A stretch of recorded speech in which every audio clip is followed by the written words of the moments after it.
চলে যায়। তাহলে সেই জায়গাটা আমার মনে হয় পর্যটন কর্পোরেশন বাংলাদেশ সম্মানিত সুধী, এই পর্যায়ে প্রবন্ধ উপস্থাপনের জন্য মঞ্চে আমন্ত্রণ জানাতে চাই নদী জনাব মোহাম্মদ আনোয়ার সাদাত উপস্থিত আছেন। আজকের এই আয়োজন আলাদা গুরুত্ব দেওয়ার জন্যই এই আয়োজন, অর্থাৎ শুভেচ্ছা বক্তব্য রাখার জন্য বিনীতভাবে অনুরোধ জানাচ্ছি বাংলাদেশ রিভার ফাউন্ডেশনের মাননীয় কিছু অংশ পরিবর্তন হয়েছে এই পূর্ব পাহাড়ি অঞ্চলে। আর আমরা যদি জেমস চ্যানেলের 1986-এর মধ্যে সবচেয়ে বড় যেটা আমরা যারা পর্যটক দাবি করি মান্যবর জেলা প্রশাসক এবং আমাদের নদী গবেষণা ইনস্টিটিউটের মহাপরিচালক সহ আপনার উপস্থিত হতে পারে খুবই সৌভাগ্যবান এবং আনন্দিত অনুভব করছি।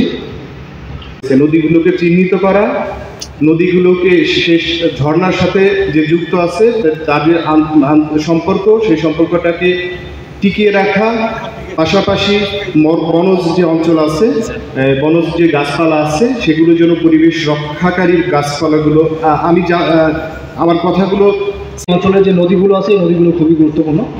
তো আমরা আমাদের নদী গবেষণা ইনস্টিটিউট প্রতিষ্ঠা লগ্ন থেকেই বাংলাদেশের নদ নদী নিয়ে কাজ করছে। তো আমরা আসলে কীভাবে কাজ করি, সেই কাজগুলো আমরা কীভাবে বাস্তবায়ন করি সেই জিনিসগুলো একটু দেখব। তো প্রথমে আমরা আমাদের হচ্ছে যে একটা কেস স্টাডি আমরা এখানকার বাঁকখালী নদী নিয়ে কাজ করেছিলাম। সেই কাজ বাঁকখালীর যে গবেষণা কাজ সেটা নিয়ে আমরা একটু দেখতে চাই।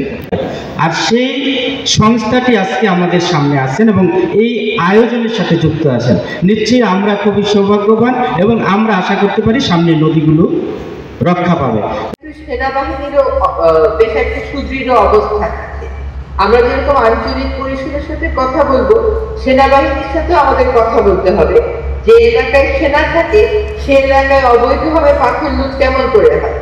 সকলের তো একটা দায়িত্ব আছে। আমি যখন আইন শৃঙ্খলা রক্ষার একটা দায়িত্ব নেই, এই দায়িত্বটা আমাকে বললেই আমি পালন করবো, না বললে আমি চোখ বন্ধ করে থাকবো, এটা তো হতে পারে।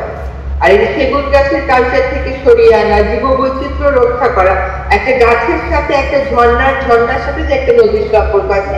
আমার মনে হয় আজকের এই সম্মেলনের পরে আপনারা মাসব্যাপী একটা কাজ করেন। একদম আমার পানি সম্পদ মন্ত্রণালয় থেকে কোনো সাহায্য দিতে হলে, এমনকি যদি আর্থিক কোনো সাহায্য দিতে হয়, আমরা কিন্তু নদী গবেষণা ইনস্টিটিউটকে দিয়েছি সেইটা করে নদী গবেষণা ইনস্টিটিউট একটা প্রকল্পের অধীনে এই নদীগুলো আইডেন্টিফাই করবে, ওই নদীগুলোর সাথে সম্পৃক্ত স্ট্রিমগুলো আইডেন্টিফাই করুন।